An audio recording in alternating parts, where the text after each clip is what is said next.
Hey guys, Quasi here, and today we have Bastian on. He has been one of our very, very successful students in the Reality Mastery program. Bastian, man, I'll go ahead and let you introduce yourself. Basically, a little bit about you, where you're from, what you do, and yeah, I'll hand it over. Yeah, definitely. Thank you, Quasi. So my name is Bastian. I'm from the Netherlands. I'm 21 years old, and I run two businesses. And I've, as of recent, also partnered with my girlfriend. So I run a digital marketing agency and the education side, where we also like help people do the same as to what we do. So that's what I do. And I signed up with Quasi about 5 months ago for his Reality Mastery program. And I first went through it, then I let my girlfriend go through it because it impacted me in a very positive way. And the two things that really struck by me, which we're gonna dive into, is really being more conscious of losing compulsiveness and also detaching from the outcome, which were really key for me. Mm-hmm. Awesome, man. 5 months ago, that was that feels like another lifetime. When was that? Back in January, was it? Or Back in January, yeah. damn, man. Yeah. What was life like then for you? Well, super new because, I basically went from Serbia to the Netherlands and then from the Netherlands to Serbia. Basically got a whole story of, me, and I'm pretty sure you're familiar with it, where I just like dropped college within a day, quit my job within a day, left everything behind, went to Serbia to you basically work under two mentors.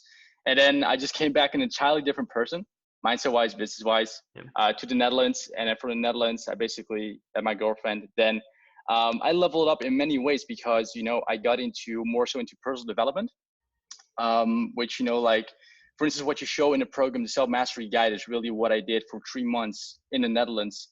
And it had such a massive impact on me. Like when I was in Serbia, and I visualized myself going back to the Netherlands to like live in like a penthouse, basically. I also visualized myself like dressing like, really like a business person, always staying clean, disciplined, not being lazy, and actually was able to do it once I was in the Netherlands. So Got it. yeah. Got it. Awesome, man. Awesome. You have an interesting story, dude. I see you posted sometimes of how you went from like a supermarket with 45 cents in your account, basically a rags to riches story. Tell us a bit Yeah. more about that. I'm interested to know about that. Yeah, definitely. So before my whole entrepreneurship story, I was like sort of a fitness influencer, and I thought I was really doing well, but all I was really getting was like some Instagram likes. I was never able to, monetize what I was doing. But when you dive into fitness, you really start getting obsessed with it. Like my whole life was revolved around fitness, and when you do that, you'll learn certain principles which are really key. And basically, those are consistency, discipline, and also just going through pain barriers, right? Which fitness really helped me with. And once I understood that, I started looking deeper into entrepreneurship. I basically got DM'd by like a guy that wanted to get me into like a business model, which is really cool because that's like how I got introduced into entrepreneurship. Um, and when I did that, I basically looked deeper into it, and I started in December 2018. And I enrolled into a program, and I think the guy's name is Iman Gachi, and it's a program called Six Figure SMMA. And He's then basically I awesome. went, He's a good friend of mine. yeah, yeah, it's a really good program, but it's a little outdated now. But it really got me started, and basically that's my starting point. And oh my God, I had so much to learn, man. Like I think the biggest mistake I made in entrepreneurship was really just starting with the business side of things and not the mindset. Mm, If it were the other way around, I would have been, like to point B way faster, even though like it's not about like how fast you get somewhere, because I'm pretty much going to be doing this for the rest of my life. But if I knew from the start, it started with mindset and not with tactics and strategies, then it would have been like a lot faster because everyone has access to the program, and people in the program got amazing results. And I was like, okay, got the exact same resources, the exact same action items, everything. But I'm just not succeeding. How come? And then also Iman had like a mindset course at the time, which did not pop off because people just are like, oh, mindset, really? Like, so basically it was called Kaizen Cure, like 100 members. His audience is huge, and only 100 members wasn't that much.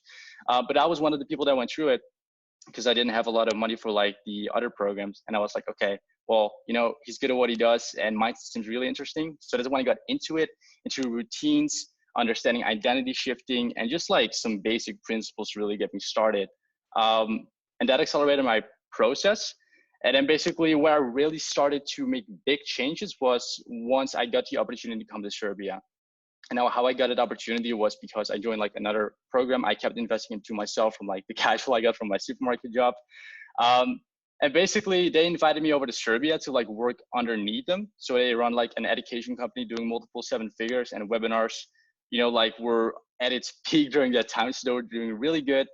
Um, they invited me to come to Serbia. They asked, are you tied to staying down in Amsterdam? You know, and I did have responsibilities, such as going to school, going to my job, having my family here, having my social life here. And I said, no, I'm not tied down.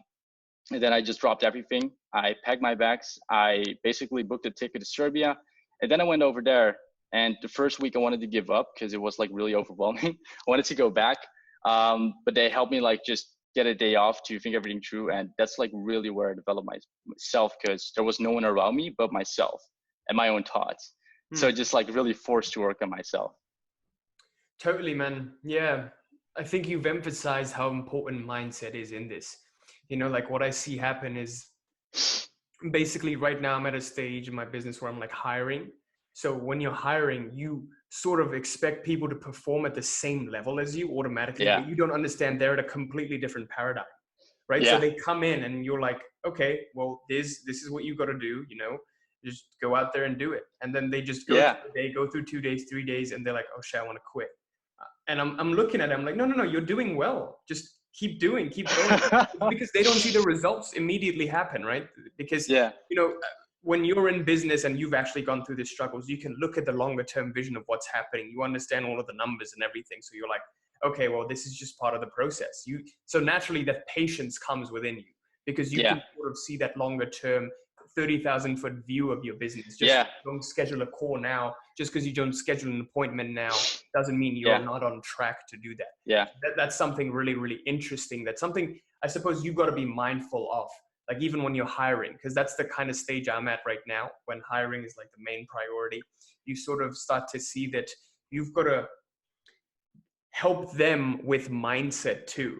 You know, you can't automatically assume that they have all the mindset needed. Like you said, it's all a mindset game. So in terms of that, what happened to your college education? You're 21. Did you ever get to finish college, or did you completely drop out and go full-time in business? Yeah, I fully dropped out in April 2019. And so basically just how it went on a personal level when I did that. So my dad wasn't happy. For him, like his perception was totally different, right? Like when you're like kind of a millennial, I'll just put it like that, and you see like all these opportunities online, you see it can be, you know, like become a reality for you. But either way, like his perception was, okay, so my son just dropped his education, which, you know, like I've worked basically my entire life for to make sure he gets an education. And, you know, now he's stopping because there's two like guys I don't know in like a whole different country in Syria to take an opportunity. Right. And my perception is totally different. So perception plays a huge role in that. And even like my friends that I've talked to recently, who also honestly wants to pursue entrepreneurship after his education now, because he sees like, you know, what I've been able to do.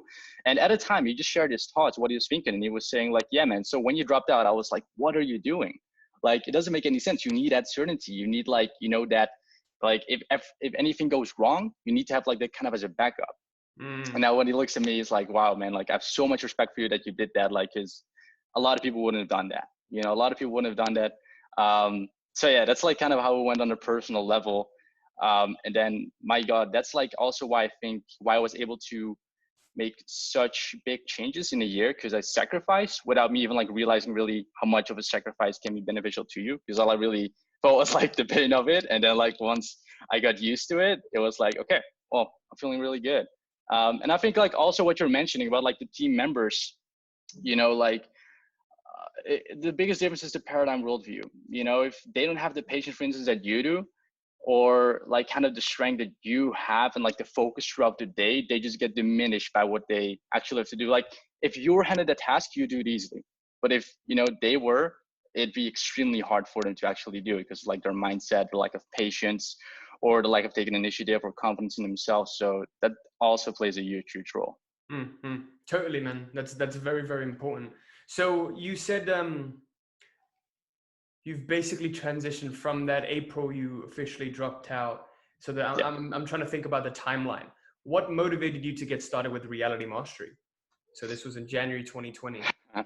Yeah, that's a really good question. So I think it was mainly just looking at your videos and how you spoke with so much conviction. You know, it was like as if you were talking through the screen directly to me. And, you know, I just clicked on one of your videos and I was so under the impression that you knew what you were talking about. It made so much sense, like on any kind of level. But then I guess for myself personally, like I was at a point and still I'm at a point in my business where I just want to grow and scale. And I know if I want to do that, I need to, you know, like work on my mindset. So I wanted to really see outside of like the free videos, which have great value, like what's really into like the full reality mastery program, right? Like what I can find, what I can get out of it. And, you know, I just hopped on a call with you and I know like it took 10 minutes for me to make a decision. You know, you stated the price, I said, done, you know, and I hopped in because I just wanted to be decisive. You know, when you're decisive, things just go way better, not just, you know, like investment wise, but in any facet of life, right? Yeah. So that was like the reason was because I wanted to scale 100K a month, like on a business perspective, and also just grow my mindset. But then I noticed there was actually more things to work on, like consciousness, you know, um, like you can live your life, but if you're constantly compulsive by everything that's going on around you and you're not even aware of it, then you're not even really living, you Mm. know? And like there's barriers to compulsiveness, right? And like you gotta peel them off like onion layers until like you can actually feel conscious again, because we do it so subconsciously. And some people have like huge layers, which is insane. And you know, the plate exercise, right, which you basically teach in a reality mastery program, has helped me immensely with it. And you know, just also knowing that you have to wake up several times throughout the day to really be conscious, right? So that was a big thing. Another big thing was detaching from the outcome, like placing too much importance on an outcome. And that was, I think a lot of entrepreneurs do that. I want to hit 100K a month, and then they're like, you know, I I got to remember be that. this. I remember when you messaged me, you were like, dude, I want to get to the 100K months, but I've been putting too much pressure on it. As a result, you know, my sales calls, I've been flopping them. I've been becoming too needy onto it, right? I was like, dude, it's a Yeah, marathon, not a sprint. no, exactly. Yeah, but like, you know, I think it's just a part of the growth spurt. Like, you don't know what you don't know. And if you don't realize that placing too much desire or something is actually gonna take it even away further from you, it's gonna be super hard to get it, you know. But once you have that awareness that if you just have like balance in every single area of your life, not just business but personal too, and you just have like normal levels of desire, it will actually be way more in reach. Whereas suppose you optimize every single variable, what you do in life to get to 100K a month, you know, because it will change your intentions, the way you speak, the way you act, the way you make decisions, and it's crazy, you know, what kind of things you actually do differently while you're not even aware of it.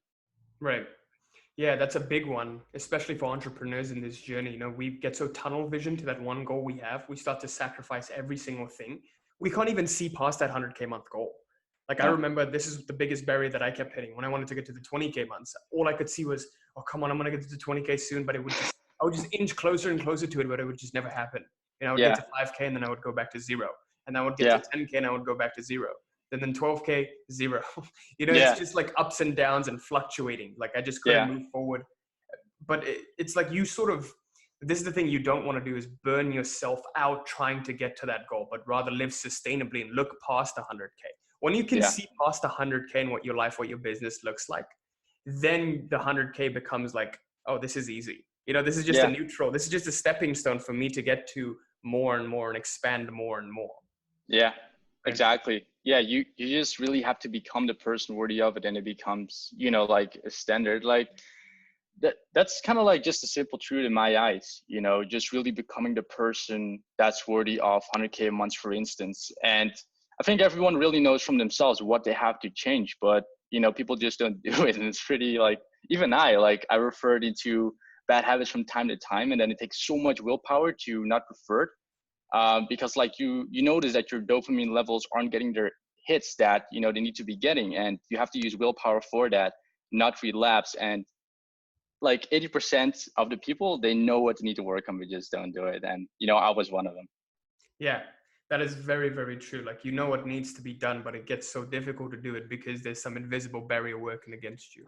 That's Yeah. 100% Yeah. true. So in Exactly. terms of that, you said you had two businesses, right?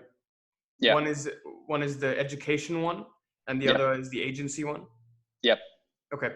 So yeah, I mean, what sort of results have you seen throughout the program? Like as a result of becoming more conscious, as a result of becoming more detached, some highlights, some numbers, maybe anything? Yeah. Yeah, I definitely have one to mention that I will not forget for sure. Like I made 18K in one day.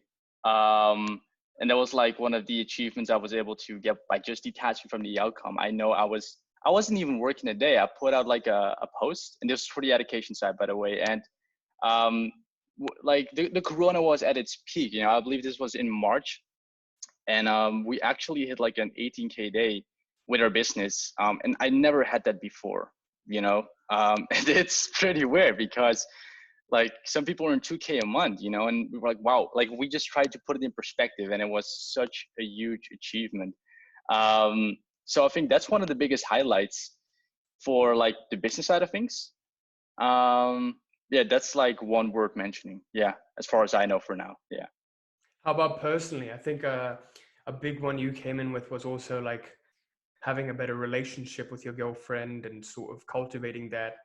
Maybe on the Yeah. personal aspect, any sort of improvements you've seen there? Yeah, I have. Like, you know, I know a lot of guys won't ever admit this, but you know, like just to get to myself, like I dealt with jealousy, you know, because this is the first relationship I've ever entered, you know, and I don't ever plan on leaving this one. And I had to go through like all the learning curves of being a good man. And, you know, like I help my girlfriend with personal development. I help her with business. We're even partners now. You know, we do everything together. We moved into like we even moved in together within like 4 months of being together. Like we also grew at a very fast rate. But I think like the biggest improvements was definitely getting rid of jealousy. That's so toxic. Like you just get kind of like paranoia. And I had to overcome that because it's like such a toxic. Yeah, once again, it's just toxic for your relationship. It's Totally. like just your ego talking and you're not even aware of it.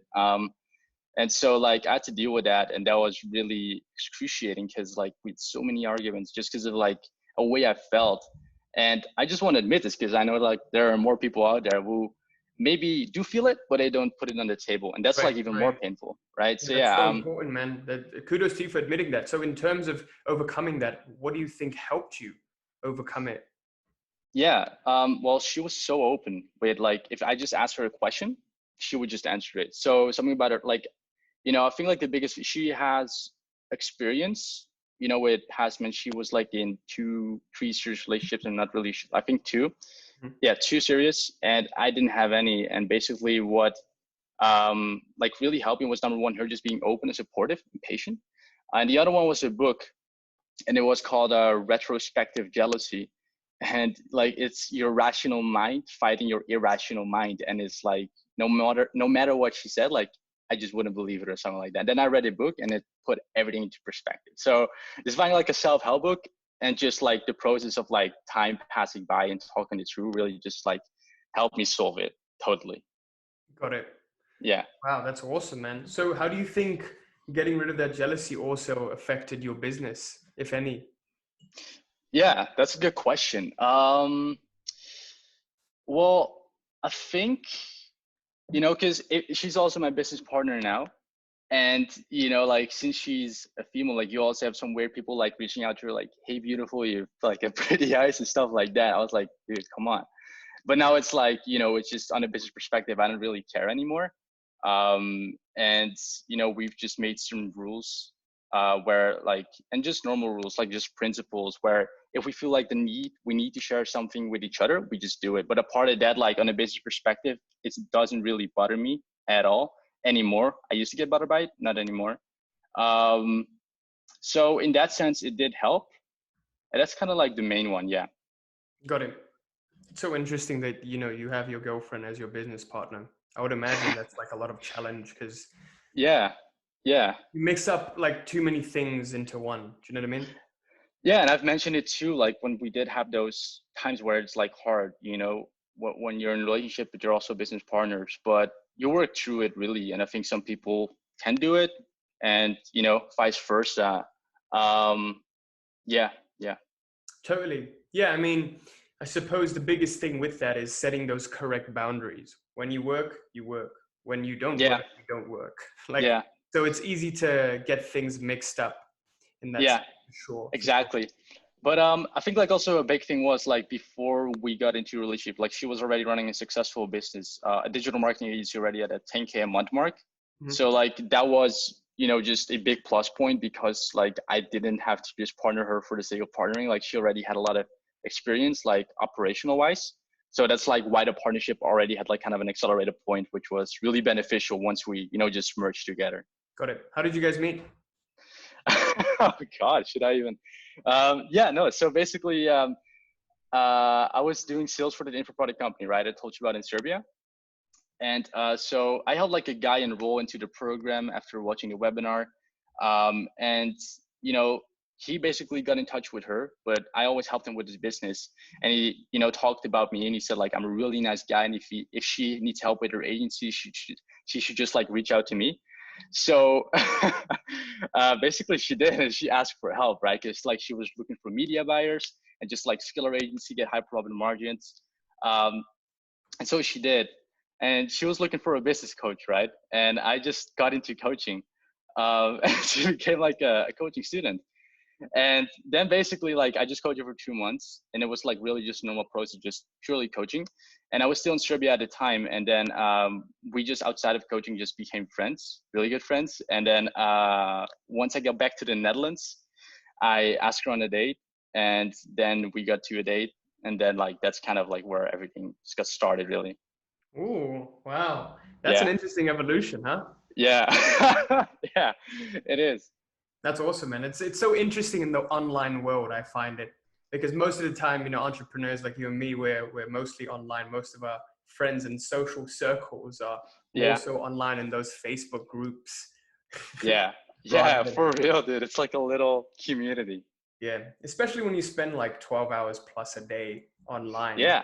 There's less time to actually go out, especially with what's going on right now with COVID. Yeah, it's like such a tight community right now, man. It's crazy. Yeah. For sure, man, for sure. So, yeah, I suppose you joined 5 months ago and you've sort of completed the program a while back. So, what's next for you? You know, looking ahead. Yeah, that's a really good question. So right now, because you know, it's funny you were mentioning team building. I'm also working on building a team, and I'm also letting, for instance, my team members go through like a mindset program. And you know, and I'm not gonna do this for everyone, but for him, like I just have one team member who's doing like the sales and the appointment side of things.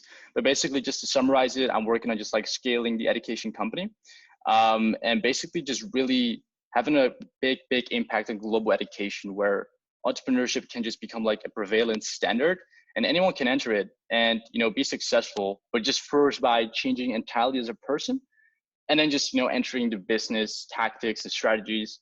And that's like what we're only and nothing else working on for the education side of things. Mm, So that's kind of what's ahead for me right now. Well, us. got it. That's key, Yeah. man. That's very, very important. Something we strive to do here at Reality Mastery to help change the Yeah. person first, so the person can fit into whatever they want to do. How about the agency? What do you see maybe happening with that in the future? Would that be a priority still, or? Yeah, like we want to do it right now just to like have that credibility.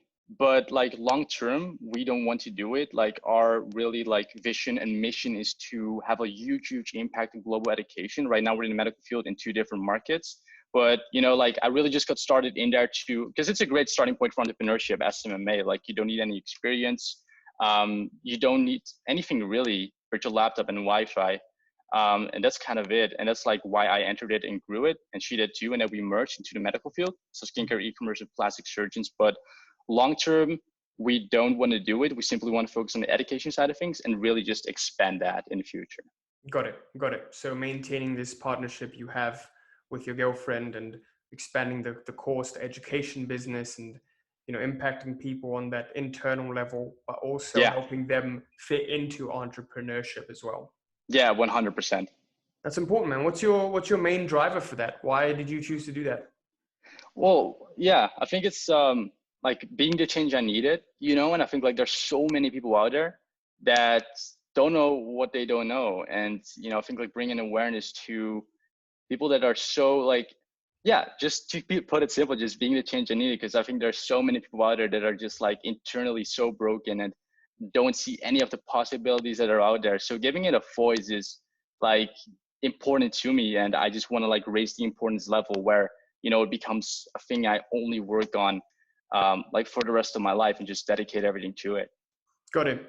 Awesome, man. So how do you think Reality Mastery fit with that? Because I think your plan was different before we started. You know, your plan was to just grow whatever you can, Yeah, agency, it's a good course, question. 100K months. Very good question. Yeah. So, I mean, thinking long term, you know, if you only, don't get me wrong, making money is great. It's awesome. It's done a lot for me.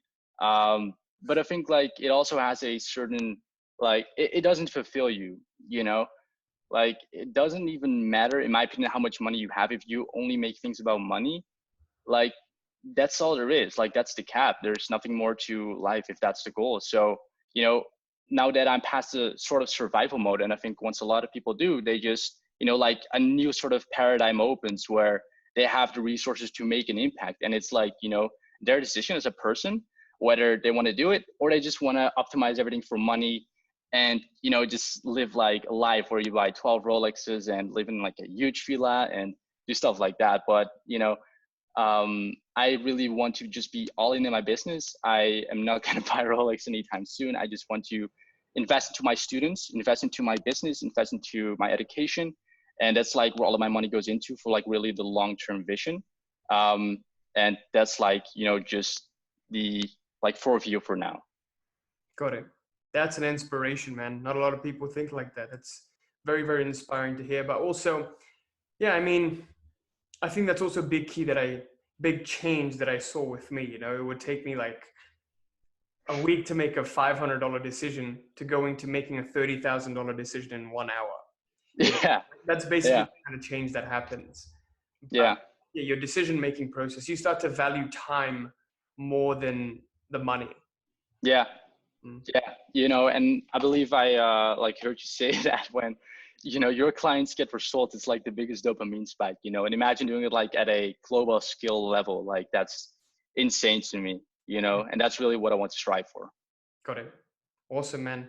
Bastian, dude, it was a real pleasure speaking with you. Any parting thoughts you'd like to leave us off with? Likewise, Quasi. Well, honestly, since I know you have such a big audience, I think just passing on a message, you know, it's, even if you think mindset is not important right now, like you don't know what you don't know. And I honestly, if you're currently watching Quasi's channel, you know that, you know, something struck in by you, something resonating with you. And it's just such a key thing to, you know, like put everything in your mind that's so messy, because like, you know, the brain is huge. And, you know, like once you start conceptualizing it and you have awareness and you know where to start to like grow as an individual, that's really where things start to change, instead of like, you know, pursuing the best business strategy or tactic. Like all I can really say is invest into yourself, whether it's not even into Quasi or in just invest into yourself. And, you know, like life is just way too short to not do it. And, you know, I think like you've also seen that email from Sam Albans where he just like shows the blocks of like all the like time you've got left to live. And it's so short, man. It's so short. Once you understand that, like you'll do anything to just make the most out of it. So that's, you know, the only message I really have. Absolutely. It's very, Yeah. very powerful getting aware of your mortality. Yeah. Yeah, man. Awesome, Bastian. It was great. It was a pleasure speaking with you, man. I'm really excited for the growth of your business, about where you're taking the course and everything. I've also seen your students just absolutely crushing it. So I'm looking Thanks, for more Quasi. of the same. You know, when you become better, your business becomes better, your clients get better results. It's all one big flywheel. Yep. Yeah, Exactly. man. Thank you guys for watching. Hopefully this was helpful. And yeah, I'm going to insert Bastian's socials and your Facebook, your page, your website, and everything down in the comments, the pinned comments below. Thanks. Sweet.